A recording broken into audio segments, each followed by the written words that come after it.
So we're just going to get started. So thank you so much for joining us for this session on making misogyny a hate crime in Scotland. This is a webinar to talk about the work that we've been doing and also some of the wider context around hate crime in Scotland, which over the past few months has become a much talked about issue, but it's something that women's organisations have been doing work on for many, many years.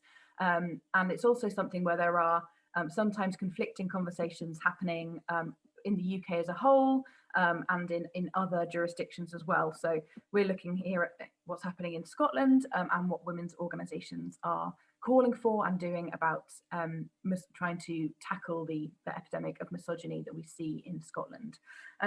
So as I say, please do use the Q&A function if there's points you want the panellists to come back to afterwards. But otherwise, we're going to kick off by hearing from Emma Ritch from Engender.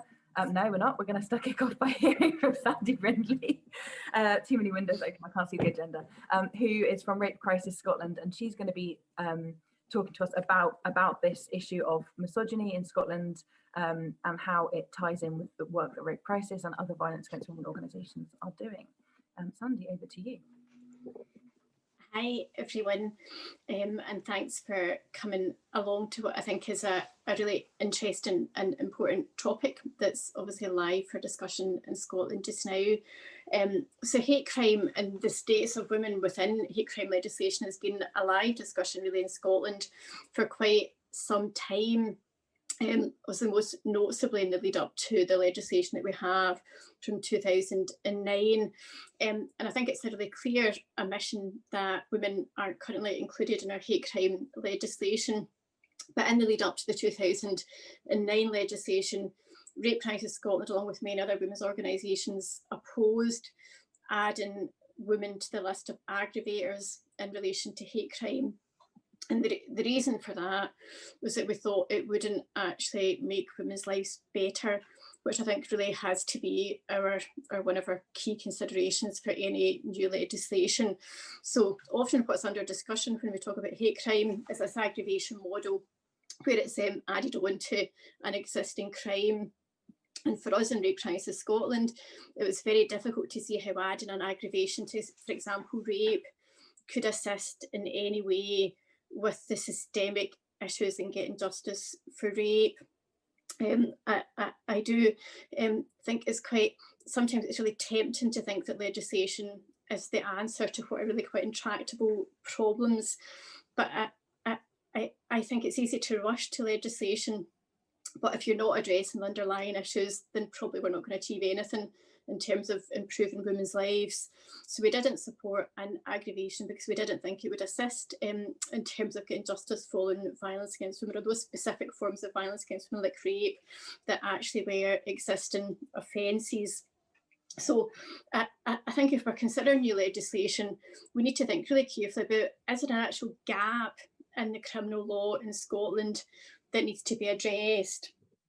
But also I think we need to think about what are the potential unintended consequences that might arise from legislating in this area, and could they make things worse? Because I think we've all of us who have been involved in trying to advocate to improve justice for women in Scotland are well aware that sometimes something that you think might make things better can actually make things worse. And so I do think we need to be very cautious and considered in any new legislation that we're thinking about advocating for.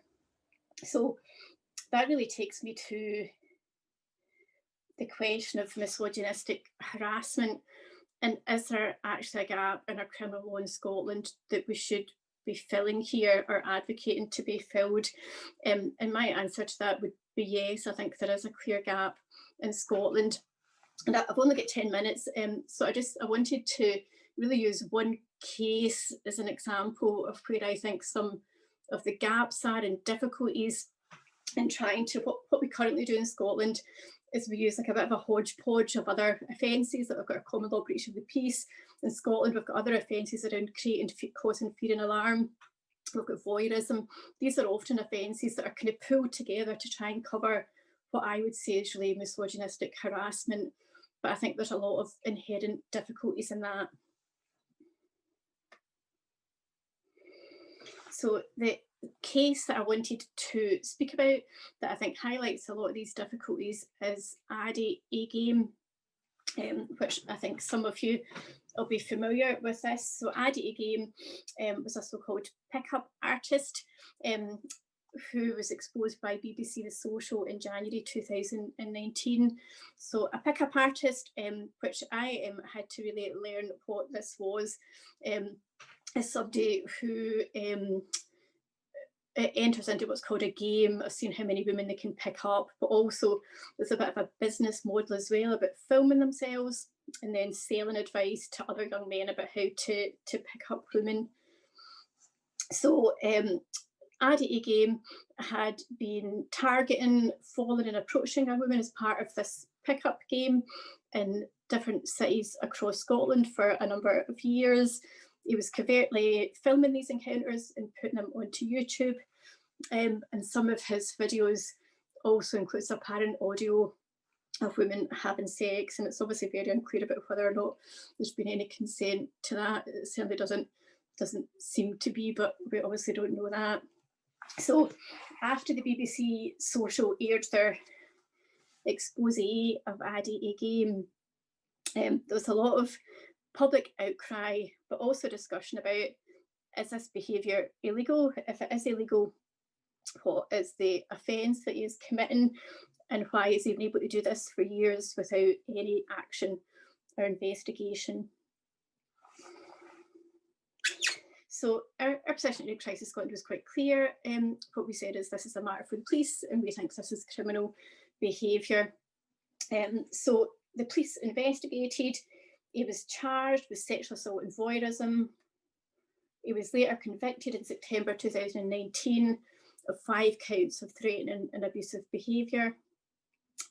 And the offences were about behaving in a threatening manner, likely to cause a reasonable person to suffer fear or alarm. He was 35. The young women were ranged in age from 16 to 24. And the behaviour took place over a course of 3 years. That was the subject of what he was convicted of. His conviction was overturned just in September this year. So there's a number of legal reasons why his conviction was overturned, but in the judgment, it states, it does not seem to us that a polite conversational request or compliment can be construed as threatening merely because it is uninvited or unwelcome. There was nothing in the appellant's behaviour which was overtly threatening or which could reasonably be construed as threatening. And just to say again, what he was doing was he was targeting, secretly filming and following young women and approaching them in the city centre, including in quite quiet lanes in the city centre. So his conviction was overturned. So it seemed to us in this case, there was 2 key issues or 2 interrelated issues right from the start. And one is that our system, our criminal justice system in Scotland in relation to the police is very complaint driven. So without a complaint, and specifically without a complainer who's experienced this behaviour, generally speaking, there is no investigation and there's no action. So because nobody had gone to the police about his behaviour, he was then able to undertake it for a number of years, despite one of the women later saying, who'd been affected by him, said, I can understand how he was able to get away with it and how he was still doing it. But as I say, because there was no complaint, it meant that there was no investigation. And related to that, I think, is that women often can be reluctant to come forward to report any form of gender-based violence or any form of harassment because they fear of not being taken seriously or fear of being judged as overreacting to something that we should be able to just laugh off or put up with. And I think there's a real issue if the criminal law doesn't name certain behaviour specifically as criminal. I think it's then very difficult to see as women how we're going to feel confident enough to come forward and report it. And if we don't report it, then obviously it means that there's no action.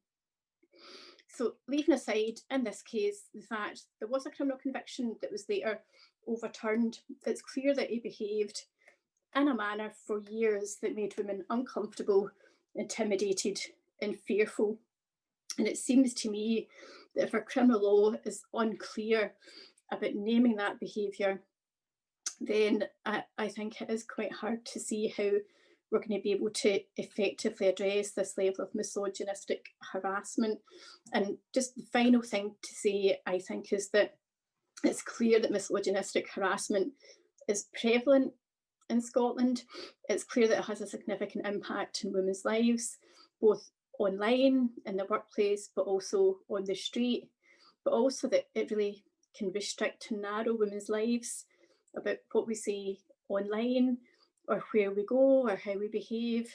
And it seems to me that it's time for us to really think about how can the criminal law better address this, but in a way that's meaningful, rather than just adding it to a list to make us feel like women are included, but that isn't actually going to make any difference whatsoever.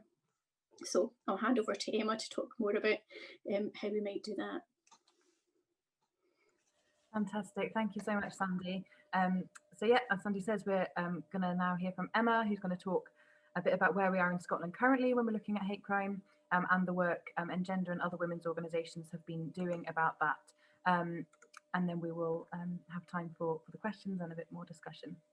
So Emma is sharing her screen, so everyone should be able to see that. If you can't, let me know in the chat, but otherwise over to you, Emma. Thanks very much, Alice. So, sorry, just trying to use my slides here and click them on. Normally what happens is I click 5 times and then 17 slides move forward. Okay, so the content of today's session is going to be a very brisk run through of some of the key issues that I think Sandy set up really well. So I'm going to talk today about the harassment of women and girls, what feminist work is happening around that harassment, and then think about the question which Sandy raised. Could this criminalisation of hate crime, so-called, against women be useful to us? Could it disrupt this harassment? And I'm going to talk a bit about what hate crime is, what international experience of trying to use hate crime to reduce harassment has looked like, and then talk about what is being proposed in Scotland, what the current bill is that we're talking about a lot in the media, and then what is going to happen as a result of some of the changes and processes that Engender and other women's organisations have called for. So harassment of women and girls, as Sandy mentioned in her introduction, we see epidemic levels of harassment of women and girls, and they happen in workplace, in schools, in public spaces, and increasingly online. And we know from the work that feminists have done across the years that harassment is really harmful to women. It affects our health and well-being, causing anxiety, stress, panic attacks, concentration gaps, disrupted sleep. It causes us to have to do something which Liz Kelly calls safety work, which is maintaining vigilance about our surroundings at all times and thinking really carefully about what we're going to wear and what forms of public transport we can use at different times of the day or night, even what kind of job roles and the networking we do and the subjects we study at school are all influenced by girls' and women's experience of sexualized and misogynistic harassment. So it really does constrain our freedom for action in all kinds of ways. And I think we can see that when the social media discussions about what would you do if men vanished from the earth for 24 hours. A lot of responses to Twitter incidents like that have really seen women have very kind of small but powerful ambitions to just go for a run at nighttime without feeling afraid, or to wear their headphones or not wear their headphones in public, to not be constantly scanning for men's behavior and trying to manage that. So in big ways and small ways, harassment harms women. Since 2010, feminists working on online harassment have charted a really significant increase in the prevalence and incidence of online misogyny. And we've seen more and more people involved in attacking women online. There are more specific groups of women targeted for harassment, and Black and racialized women receive the bulk of harassment if we take a kind of numerical approach. But certainly we've seen feminists attacked online using misogynistic attacks. and the frequency and specificity, the credibility of threats made to women, all of these things have increased. And we've also seen a move from online harassment into offline spaces. So online harassment is often coupled with threats to office spaces, to individuals at home, turns into stalking in real life as well as online, so-called, and sees harassment shift into employment and professional networks. So for women and women in politics, women in all kinds of areas of life who have to navigate online spaces, this online harassment creates real difficulties and challenges and constrains women's freedoms in quite a fundamental way. So what has feminism been doing and thinking about all of these things? Well, I think one of the most compelling examples we have of feminists naming and then framing a response to harassment is the example of workplace sexual harassment. And before the definitional work that Catherine McKinnon and others did, this was really seen as an issue of a kind of interpersonal communication issue, just not getting on well with your colleagues, just something that you would have to navigate and find an individual solution for. And following Catherine McKinnon's work, sexual harassment became clearly seen as sex discrimination, and then also as a very clear human rights violation. Sexual harassment stopped women from achieving workplace equality, but also constrained women's freedoms. And we've seen the naming of sexual harassment in all kinds of places turn up in human rights instruments since that time.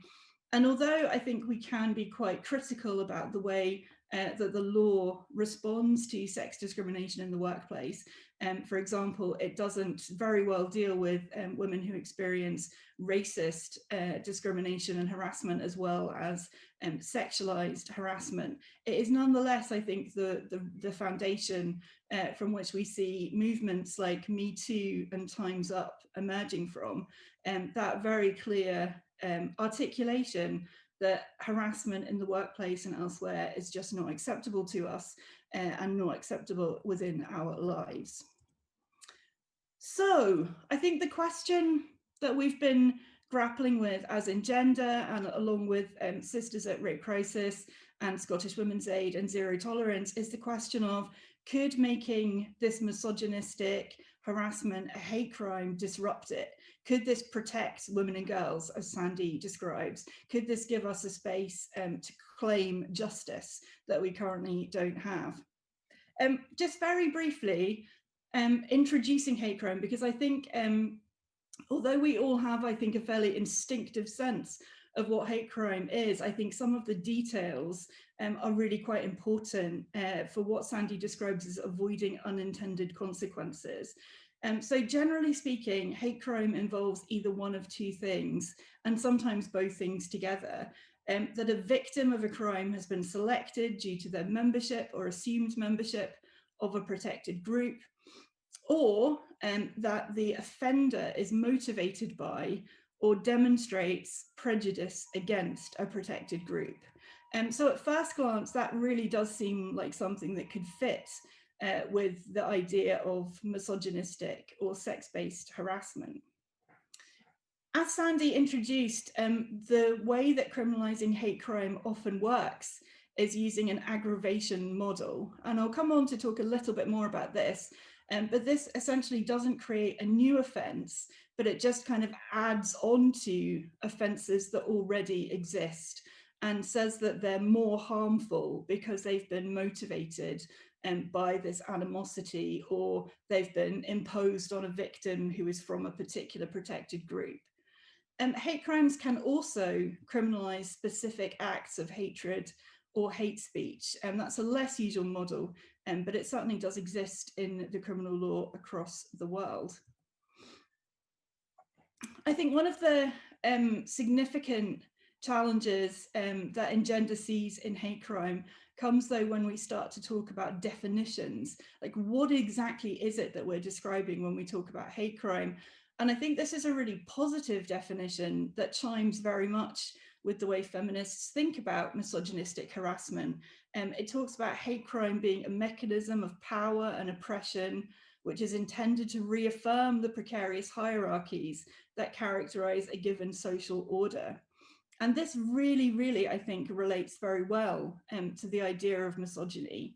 However, this is actually quite a marginal definition of hate crime, and it isn't the one that we've used inside the law in Scotland. What we have done in Scotland is use a much more symmetrical description of hate crime. So it talks about crimes being motivated by hatred and prejudice towards particular features of the victim's identity being treated differently from ordinary crimes. But what this definition loses, and something feminists are always keen to come back to, is the question of power. Who is it that we're talking about being the victim, and who is it that we're talking about being the perpetrator?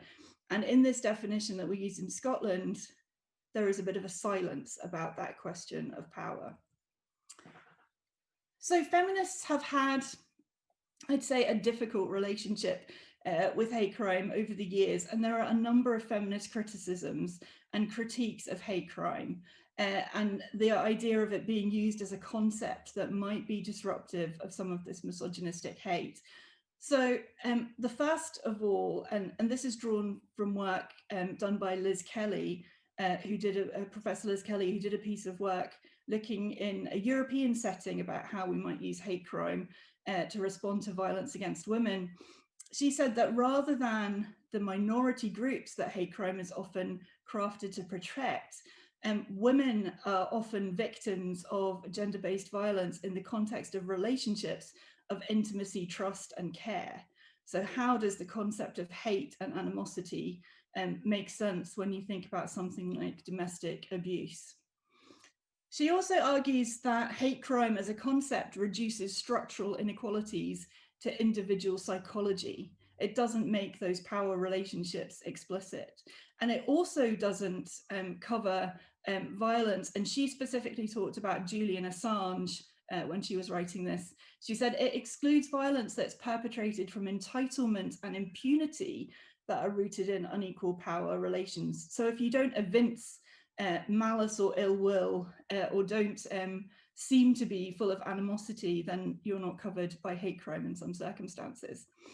One of her criticisms that landed really with the violence against women sector in Scotland, I think, was her critique that it creates a hierarchy of violence against women between those incidents that are so-called motivated by hate and those that aren't, which doesn't really chime with our overall analysis of what violence against women is. And because the hate crime law is often symmetrical, so it protects, in the example of sex, it protects men just as readily as it protects women, there is a fear that those kind of symmetrical protections are often used against women, maliciously or mendaciously, and we see that in the instance of domestic abuse, where complaints are often used as part of perpetrators' coercive control of women.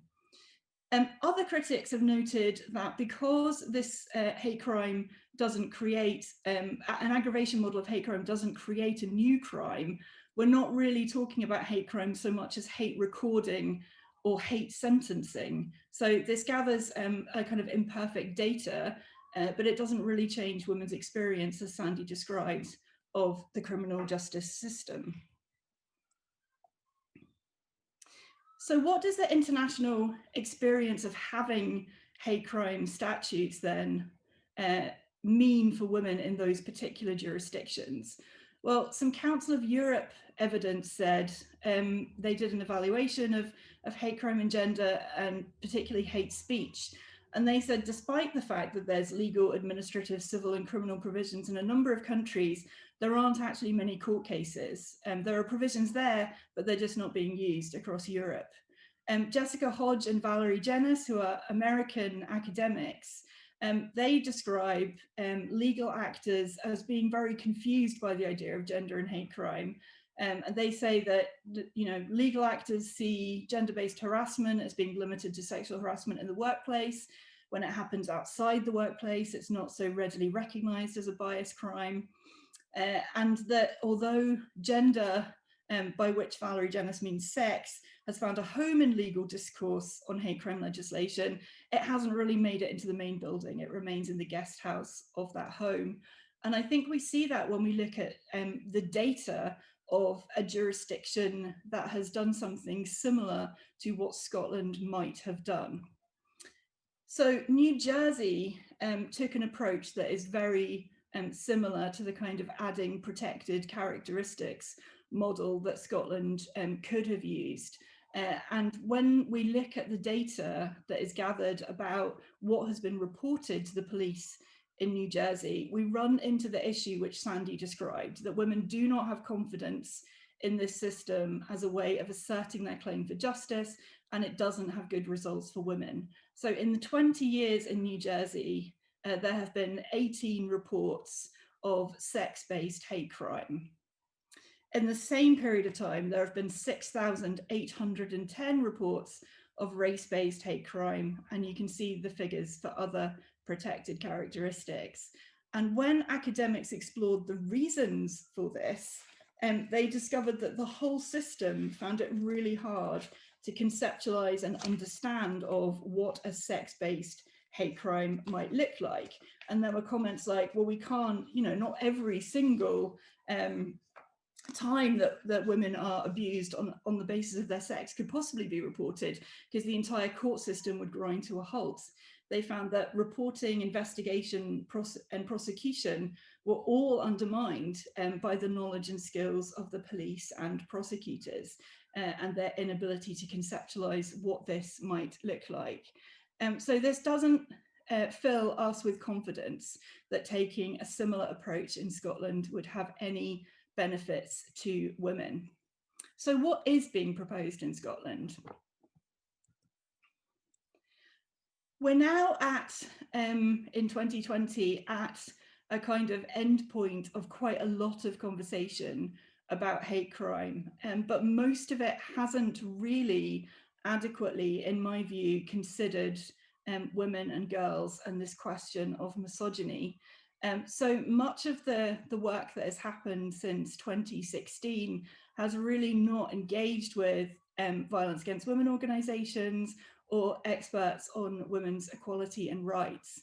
So the Independent Advisory Group on Hate Crime in 2016 didn't include any gender expertise. Lord BRACADALE'S review met with some women's organisations, including Engender and Scottish Women's Aid, but nonetheless, his advisory group didn't have expertise to draw on in that respect. And when we spoke to him, we discovered that there was really not very much evidence that he was thinking about or drawing on in terms of women's experience. So at the end of his process, he made some recommendations that I think were quite tidy, but didn't really speak to women's lived experience. So he proposed a symmetrical gender hostility aggravation. And I think Lord BRACADALE created this concept of gender hostility. I don't think it appears in any other jurisdiction. He also recommended that there be some stirring up offences, and I'll come back to those. But his main recommendation was that the hate crime law in Scotland should be consolidated and that its list of protected characteristics should be comprehensive and include, like he characterised it as gender hostility, I might characterise it as sex. We had a number of concerns about the approach that Lord BRACADALE recommended, some of which were strategic. So first of all, we were very concerned that based on the evidence from New Jersey, from the Council of Europe and other sources, that this just wouldn't work. And that by going forward with this, we would cut off the possibility of more effective approaches being taken. As Sandy described, those of us who advocate around legal change know that it can consume a lot of time and energy to put in place a law that is not effective, because first you have to make sure that it's not effective, and then you can begin to advocate for the kind of change that women really need to see. The second thing we were extremely concerned about was that it would undermine the feminist analysis of men's violence against women that we had managed to get into Equally Safe, which is Scotland's violence against women strategy. And it would do that by creating a hierarchy of offences against women, where some were labelled as being motivated by hate or misogyny and others were not. And that really, we felt, would undermine the knowledge that we're trying to build up in public institutions in Scotland, that women's inequality is both cause and consequence of men's violence against women, and that it's not about individual men's pathology, but about systems of inequality being rendered in violence.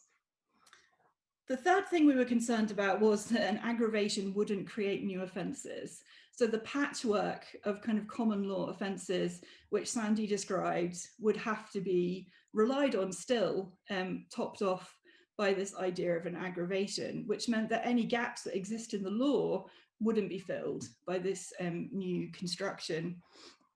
And we were very concerned, again, by the idea of a symbolic law. And there was a lot of talk about hate crime symbolising Scotland's challenge of misogyny and harassment. But our view was that if the law didn't work for women, then it wouldn't be symbolic of anything except that we were undercounting misogynistic harassment and not taking it as seriously as women and girls need us to take it.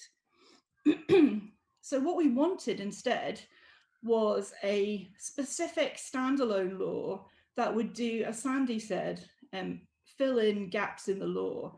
We felt that it was important to take it outside the existing hate crime law, which was already framed in a particular way that works for some groups, but we didn't think would work for women and girls. So we were, by definition, pursuing something of a standalone response.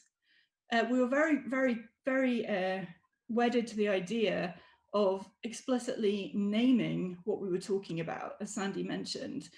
So including misogyny rather than Lord Bracadale's construction of gender hostility, which doesn't have widespread public meaning or understanding, and I think is particularly ripe for confusion at the current moment.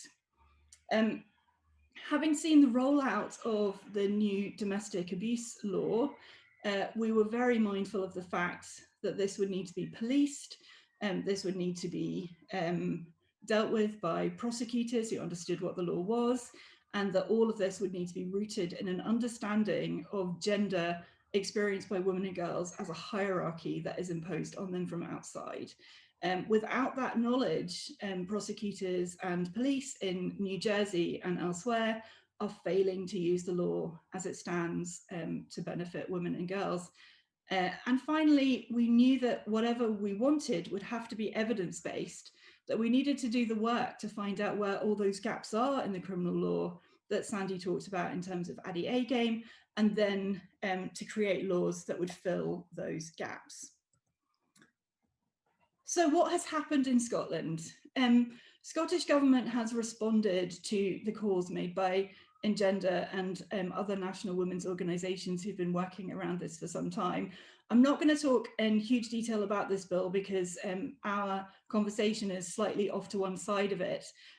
But what Scottish Government brought forward and introduced in terms of a bill is broadly in line with what we called for. So in part 3 of the bill, they've created the possibility for in the future adding the characteristic of sex to any list of characteristics, but otherwise there isn't a sex aggravation in the bill.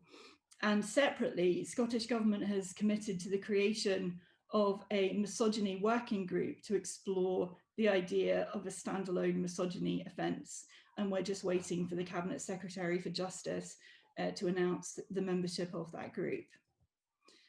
So our position then around the bill, which has just been introduced to the Parliament relatively recently, the Justice Committee has taken evidence on it, and we're expecting that women's organisations will be invited at some point to share our thinking about a sex aggravation and why we're not supportive of it being completely integrated into the existing bill. We think there should be a pause on the sex aggravation until the working group on misogyny has had time to wrestle with the idea of whether that will be helpful to women or potentially harmful, as we think it might be.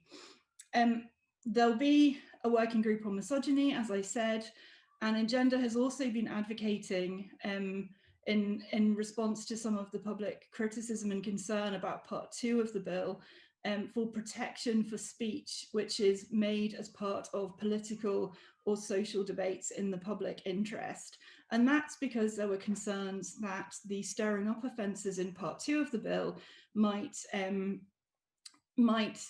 render some feminist activism and advocacy as hate speech, effectively. We think some of those concerns were perhaps slightly exaggerated, but we think that it's absolutely critical that Scottish government and the Parliament makes it completely clear that that is not their intention and will not be possible to be the effect of the bill. So we've done some advocacy around a potential exception that would be drawn much more widely than the existing one in the bill. So what's going to happen now? The next thing that's going to happen is that Scottish government is going to announce the misogyny working group, and we don't know anything about it yet, but what we're hoping it's going to do, first of all, is start to look at that question of the gaps between women's experience and legal protections. Despite the fact that women's organisations have been gathering information about women's harassment in all kinds of situations for some time, we really have very inadequate data on what that looks like. And we really don't know very much at all about the extent to which legal protections respond to women's experiences. Sandy talked about ADDIE A-game and the need to kind of scrabble together a bunch of different offences to cover that particular circumstance. But we really don't have a lot of data about how many other similar types of offences or non-offences are taking place, and what the barriers are to women having justice. Depending on how the evidence review goes, we think the misogyny working group might then be in a position of defining misogyny, depending on how it takes forward its work. And we and other feminists have thought a little bit about this, but I think this is certainly a project that a whole number of interested women will want to be involved with. And following that, I think what we're expecting to see out of the misogyny working group is some proposals for a new offence or a set of new offences that will really speak to those gaps between women's experience of egregious misogynistic harassment, the constraints on women's freedom and liberty, and the legal protections that our criminal justice system currently provides. Thanks.